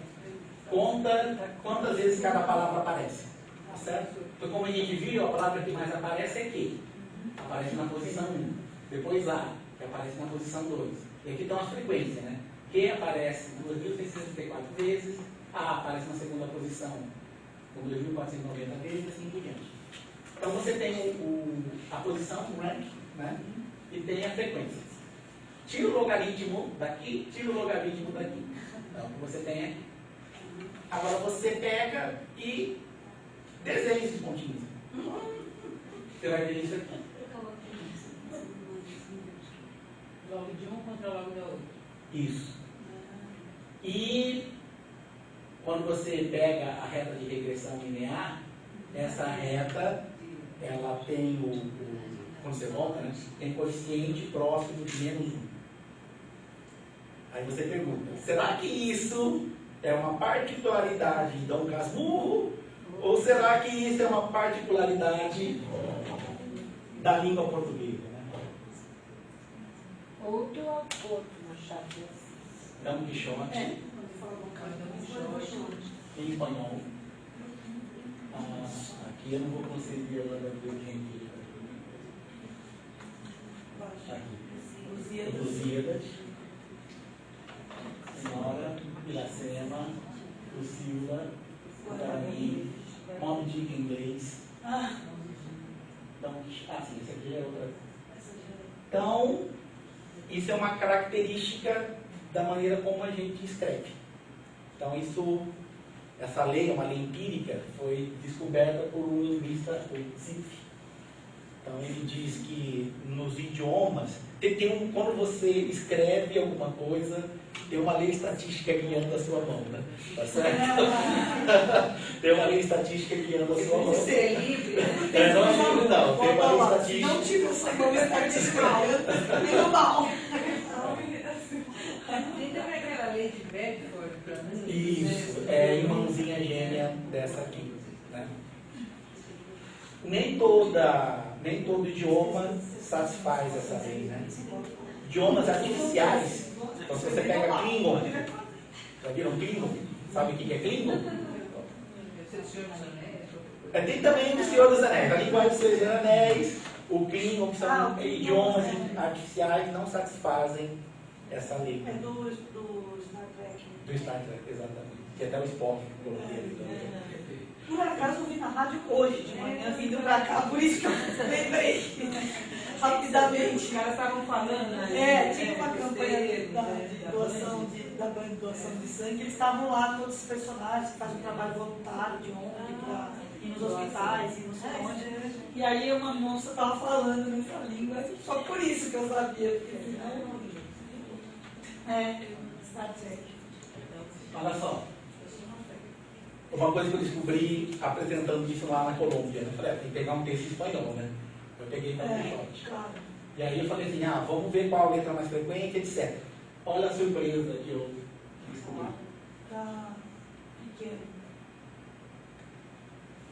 Quixote aparece 2.241, Sancho aparece 2.173. Então eles são companheiros até no número de citações em Sancho Panza. Tá? O que, Agora, que faz sentido? Porque Não sempre juntos, né? Então você sempre descreve os dois. agora pega Romeu e Julieta. Quem aparece mais, o Romeu ou a Julieta? Julieta. Romeu. Porque Julieta fala, Romeu, Romeu, ó querido Romeu. A sequência já aumentou, né? Era muito mais específico.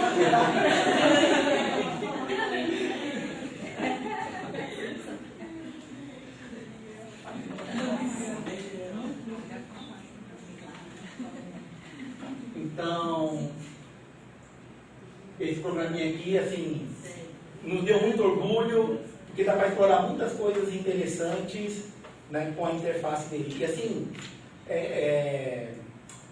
coisas legítimas, né? O pessoal que trabalha com linguística computacional, né, trabalha com assuntos desse tipo aqui, né? E outra coisa que a gente achou bacana é o recurso digital, né? Como que ele amplia o poder, né? Você poder analisar uma grande quantidade de dados. Isso. Em geral, as pessoas não conhecem esse tipo de aplicação de estatística em linguística, tá certo? De novo, como eu falei, né? Essa aplicação só é possível pela tecnologia. Você não vai pedir para o aluno contar quantas vogais. Na época de ZIF, que não tinha um computador, ele colocava os alunos de pós-graduação como escravos para contar as palavras. Então, a tecnologia libertou os alunos de pós-graduação. Quem faz legal faz isso, né?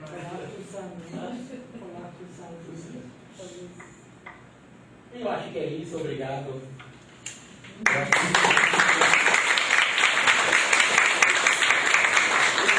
Antes de abrir para o pessoal, eu vou pegar uma pergunta da professora Cieda, da PUC. Sim. Eu vou ler, está assistindo, enfim, está gostando. Ela gostaria de saber, você poderia perguntar a Humberto sobre o diagrama de setores no GeoGebra, que mantenha o dinamismo. Conseguimos montar, mas tão complicado que não dá para ser construído pelo aluno. O professor tem que levar pronto. Isso. É isso mesmo? Enfim, ela está querendo saber se tem alguma sugestão. Não vem de fábrica, não tem de fábrica um diagrama de setores, certo? E esse é um dos itens que várias pessoas têm. Será que a gente não entende?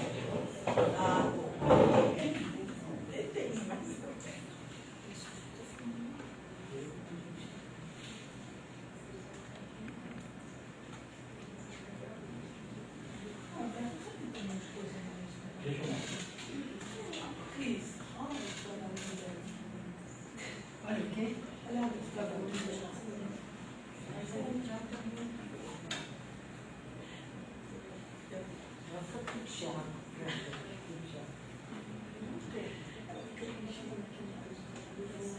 computador tem que carregar tudo.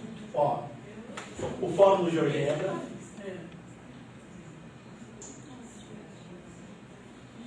Você está entrando no fórum, é isso? Para perguntar? Não, vou mostrar aqui. Também tem em português, tá vendo? Fórum em português. Tá. E tem um aqui que é. Aqui. Vou procurar o pai chave. Que tem um aqui que é. que fui eu que coloquei. Baixa. Então foi a resposta. A pessoa tem pedido, várias pessoas têm pedido há tanto tempo, né? E eles não colocaram isso de item de fábrica, né? Que eu falei, essa foi uma pergunta provocativa, né? Falei, será que vocês estão concordando com o Tuft, né? Que realmente o diagrama de setores deveria ser abolido, né? Não deveria existir, né? Então tem gente que concordou comigo, tá vendo? E, de fato, você pode tentar construir usando o setor circular, só que não é uma coisa intuitiva, né? Imagine se você, num histograma, tivesse que construir barrinha a barrinha. A maneira atual de você construir um setor circular é construir setor a setor. O bom que tivesse um item de fábrica, aquele que eu pedi e provoquei ali em cima, né? Tá certo? Responder? Aqui você está falando assim, não, mas cria uma macro, né? Você não cria uma macro, mas tá não. Para você construir uma macro, você tem que ter tempo, tem que saber se estão disponíveis e saber como usar, né? E para um usuário comum, isso não é interessante. Então, por enquanto... E aí eu coloquei. O professor sempre me pergunta por que o GeoGebra não fornece gráficos de setores. Eu responderia que realmente não sei por quê. Por isso que eu fiz essa pergunta provocativa. Então, diagrama de setores, eu não sei por que eles não colocaram como item de fábrica. Eu coloquei, de repente, eles concordam com o Tuft que diagrama de setores é ruim, não deveria, não sei. Então, Mas qual será que é a dificuldade? Mas era isso depois em 2005? Não, 2005 foi quando eu entrei no GeoGebra. Essa aqui eu postei dia 26. Quem sabe? Hã? 26 é hoje. Era ontem. Não, mas diagrama de setores é um recurso que tem sido pedido com frequência. E eles não... É um dos poucos que eles não... Né? Você não pode ter esperança. Essa data não, né? Quem sabe está implementando, né? Não é? Tem uma... No GeoGebra Tube tem uma pessoa que fez uma macro. Então, de fato, você coloca a lista de dados, aí ele gera lá, inclusive com as legendas. Então, brasileiro eu respondo assim, isso é um pedido frequente, tá certo? Eu até ontem falei, eles vão perguntar isso. Por que não tem diagrama de setor? Aí eu falei, eu vou provocar o pessoal do GeoGebra. Vocês não querem colocar que vocês concordam comigo. 26 de novembro. Mas uma resposta mais direta. Lá é tudo uma marca. Pode diagrama de então, escolha, pré-definida. Não concordar, tem que ser setor. Mais perguntas aí? Tem alguma pergunta? Por não. Na verdade, não exatamente uma pergunta, mas um comentário. A gente utiliza essas ferramentas, nós utilizamos em curso do CDME, né? Os recursos digitais, e a gente utiliza, claro, faz adaptações, então eu acho que essa é a parte legal, essa é a proposta. E são materiais muito bem feitos. Então, um elogio para a equipe, e principalmente é pensado como um recurso para sala de aula, para um aprendizado. E aí a gente adequa dentro do público e foi muito legal. A gente usou aqui, oficinas e cursos para professores, e eu particularmente usei em sala de aula na escola básica, vários, aquele da exposição desse final de mundo. Sim. Então, foi muito interessante usar com os alunos. Isso é uma coisa, e a outra, a gente queria falar que eu utilizo o GeoGebra, eu acho que uma das coisas assim, mais importantes da ferramenta é o dinamismo, que você falou, e portanto levantar questões. Então, como os próprios recursos digitais também. É importante que com ele você abre para conjecturas, e aí você acontece naturalmente a curiosidade, e aí isso é uma porta aberta para o aprendizado. Eu tinha uma questão, a brasileira agradece a tua resposta, tá certo? Eu queria te perguntar assim, você fez lá o pedido para a comunidade estatística, o que você hoje sabe? O pessoal lá na Federal Fluminense, o pessoal que da aula de estatística básica lá? Eles estão usando, não estão usando, tem ali uma disputa? Não, o R tem uma presença muito forte, né? Principalmente o RCD. Então é meio complicado, né? De fato, se você está acostumado com software, você considerar outros, o que eu estou colocando é que não é tão assim, isso é um benefício para os alunos de licenciatura. O aluno de licenciatura aprendeu R, beleza, tá certo? Pô, mas o GeoGebra, ele está usando o GeoGebra para as outras áreas, tá certo? E o GeoGebra dá esse dinamismo que o R não dá, né? Mas você tem, eu comecei perguntando da Federal Fluminense, aí você está dando um pouco esse testemunho, e outros lugares, você tem ideia, gente que está usando isso? Não, espero que essa palestra sendo gravada contribua para isso, né? Tá. O GeoGebra é desconhecido. Às vezes, dentro da própria comunidade matemática, tem gente que não conhece o GeoGebra, né? Então, espero que essa palestra, né, divulgue o GeoGebra na comunidade estatística, né, de ensino de estatística. Na verdade, de muitas áreas, né? Porque a estatística é utilizada em muitas áreas de conhecimento, em enfermagem, em educação física.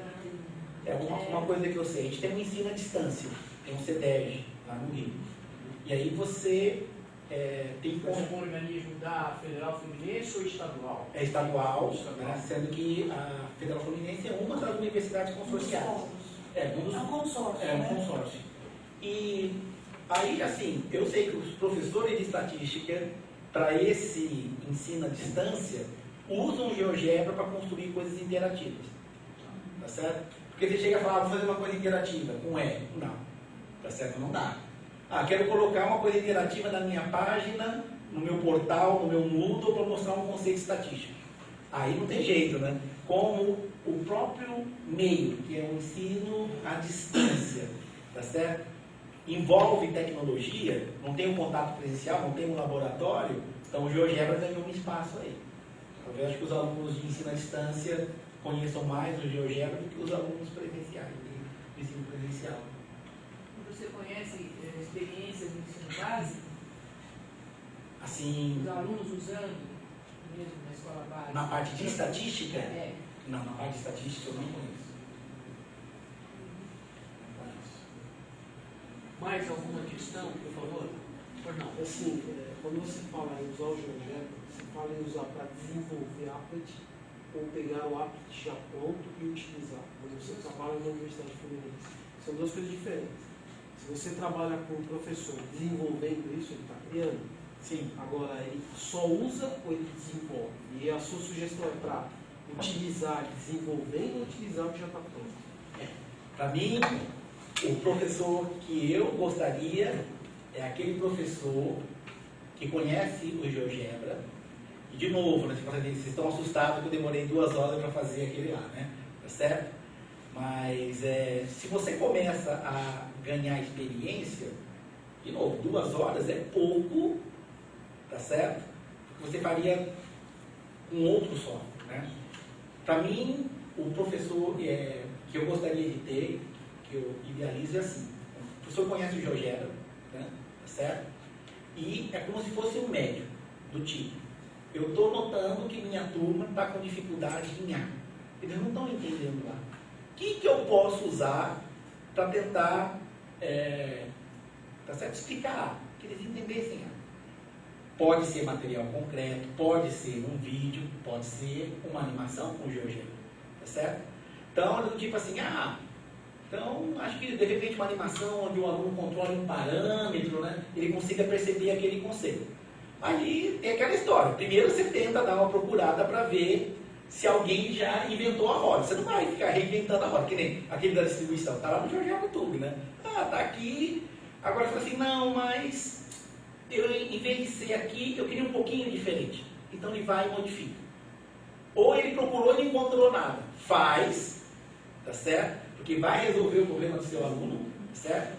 E distribui para a comunidade, para que o próximo professor que tenha enfrentado esse tipo de dificuldade já tenha. Então, como trabalho em comunidade, né? É uma torre em cima da outra. Você quer desenvolver autonomia, né? Autonomia. Exatamente. Já tem.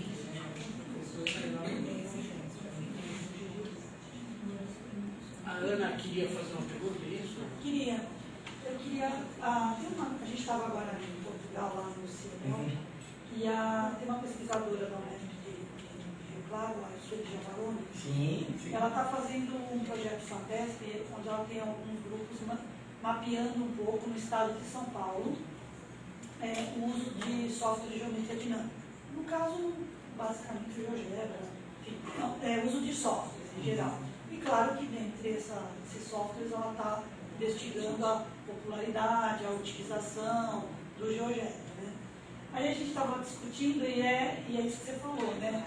Acho que a gente vai para a ideia da geometria dinâmica, remontar o Sketchpad, categorizar o para depois de GeoGebra, você já tem aí acho que mais de 30 anos, né? Bom, GeoGebra 2015, 2010, 5 para cá, 10 anos, mas é incrível, ela tem um dado dessa coisa de levantamento, desse mapeamento, um dado parcial ainda do projeto, e o estado de São Paulo foi um estado um pouco particular em relação à geometria dinâmica, porque a Secretaria Estadual de Educação fez uma ação lá atrás, com o Cabrini, no início da década de 90, para distribuir em todas as escolas, comprar o CDzinho e tal, não sei o quê. Então, tem uma coisa assim, o professor ter tido acesso ao software e formação. Nossa, fizemos muitas vezes ciclos de palestras, mini-cursos, oficinas e tal, para integração. E o dado que ela tem é um pouco frustrante, no sentido de que muito pouca gente usa efetivamente, conhece bem, sabe onde baixar, já viu em informações, já viu em palestras, em encontros e tal, mas o uso efetivo, ainda que pontual, ela teve uma escala também, se é um uso mais local ou mais pontual, tem um uso, percentual de uso local e em modo projeção, não os alunos próprios, por isso que eu acho que agora é isso mesmo, a gente tem que incentivar talvez essa utilização das tecnologias móveis, e muito pequeno, um percentual muito grande de não uso, não usuários. O que eu queria te falar é da formação continuada. É claro que eu acho que nas licenciaturas, se o aluno da licenciatura tiver bastante contato e usar em diferentes disciplinas, em diferentes áreas, com diferentes enfoques e tal, é uma porta que se abre com boas chances de ele, quando for para a prática, usar essa ferramenta que ele já está familiarizado, formado e já... Mas e na formação continuada, por exemplo, se tem alguma experiência, alguma coisa que você possa falar da sua experiência, no sentido assim, quais algumas entradas ou algumas premissas possíveis para esse possível desenho de formação? Porque tem essa coisa. Teve um tempo que a gente fez bastante formação, onde o professor tinha que criar, ele tinha que elaborar as macros e fazer, e pensar nas atividades, que não sei o quê. Hoje você tem muitos materiais disponíveis, muitas propostas de atividades disponíveis. Aí eu acho que estamos no momento de analisar criticamente para aproveitar o que tem de melhor, de uma boa qualidade de recursos para ir para a sala de aula. Mas ainda assim também a gente vê que a apropriação do professor a esses recursos que já estão mais ou menos organizados, estruturados, ainda, também ela é difícil, ela leva tempo e tal. E eu vejo, se apresentar para professores, esses mesmos recursos, não tem nenhum professor que não se sente atraído, não acha que é um ganho, que tem um aspecto que é muito importante do dinamismo e tal, mas ainda assim não chega, né? Só para a gente conversar um pouco sobre essa coisa das suas experiências de formação continuada, enfim, da especialização. Eu acho que essa é uma pergunta difícil, né? Porque, não, de fato, entre você, assim, disponibilizar material, tutorial, exemplo, etc., né, com todas as nuances, e isso impregnar, para mim, é uma das maiores dificuldades. Né? Então, eu não sei, porque é aquela história, né? Você está acostumado a ensinar o assunto A do jeito X. Então, é legal, né? Mas vou dar aula hoje, já estou com um A, X ponto, não tem o que fazer. Eu não sei.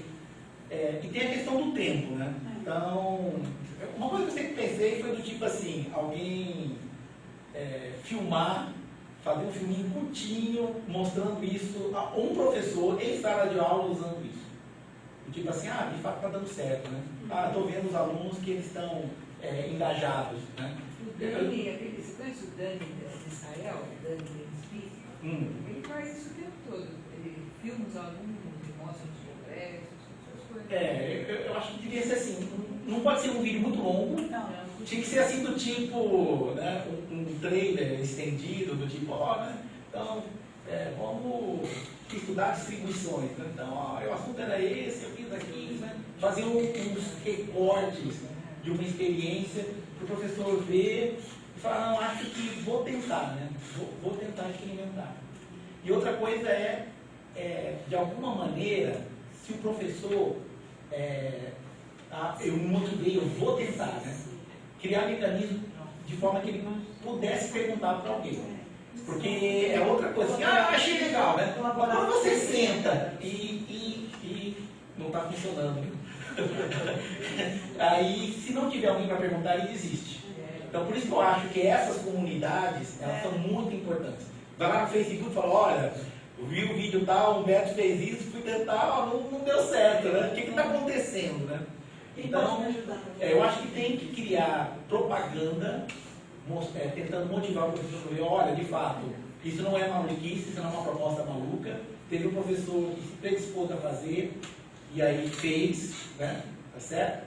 Então, criar uma propaganda para o professor ver que isso é factível, né? E a outra é dar a mão para o professor, do tipo, você me convenceu, eu vou tentar fazer uma experiência. Vou tentar uma vez, né? Tem que ter alguém do lado para ajudar, para a gente não querer tem que ter alguém, você pode, aliás, eu aproveito para dizer assim, né? Tem aqui o meu e-mail aqui, né? Então, nós do Instituto Georgiano do Rio de Janeiro damos suporte, então, caso algum de vocês, né? Olha, é muito rápido, muito ágil. Queira, né? Assim, considerar o GeoGebra, o uso de estatística, quiser criar alguma construção interativa para pôr lá na plataforma Moodle. O que eu falei para o professor, eu falo para vocês. O Humberto me convenceu que eu acho que nos meus cursos de estatística vou começar a fazer umas atividades interativas para pôr na minha página, para os alunos, né, perceberam na minha sala de aula, né? Então vou querer aqui, em vez de desenhar no quadro, fazer uma coisa interativa, né, para projetar, mover, mas não consegui sair da primeira linha. Né? Nessa linha, deixa eu te perguntar. Quando você deu o exemplo da análise de dados, você digitou os dados. É possível você pegar um banco de dados no Excel e importar para o GeoGebra e fazer análise? Quais são os limites que você tem? Eu tenho um banco de dados no Excel, por exemplo, que tem, sei lá, um certo número de colunas, sei lá, 15 colunas, 15 variáveis e, sei lá, 500 observações, 600 observações. Então está fazendo uma matriz, 500 linhas por, sei lá, 10, 20 colunas. Isso é possível, importa isso com Ctrl+C, Ctrl+V, ele vai ler. Não, porque a planilha ele digitou, aquela planilha gerou a função, entendeu? Você faz com Ctrl+Z, Ctrl+V e acabou. É isso? Isso. Ou ele importa o arquivo. Tem duas maneiras, né? A primeira maneira, você está lá com o Excel aberto, Ctrl+C, Ctrl+V. A vantagem desse método é que se seu número estiver escrito com vírgula, ele converte para ponto. Então na hora que você cola no...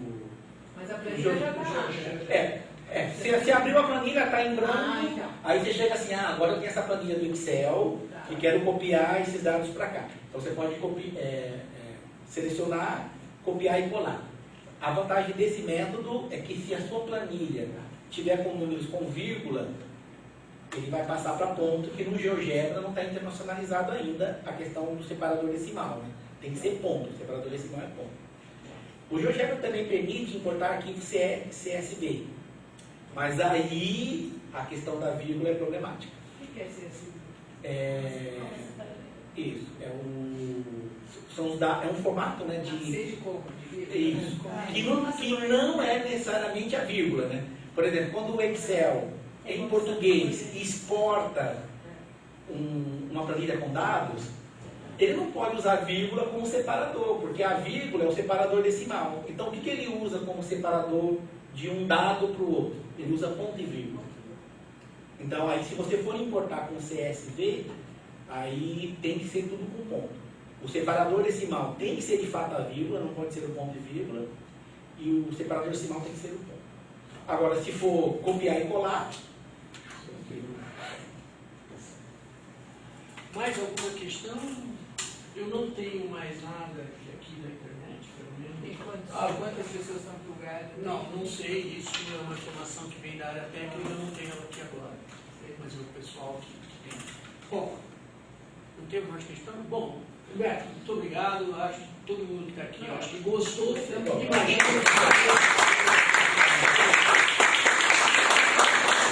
Terminamos o ano para os seminários, né? E, bom, ano que vem pretendemos continuar, tá certo? E sugestões podem ser enviadas, ok? Agradeço a todos e o então via internet também, ok? Obrigada. Obrigada. Todos ajudaram. E nós damos a volta.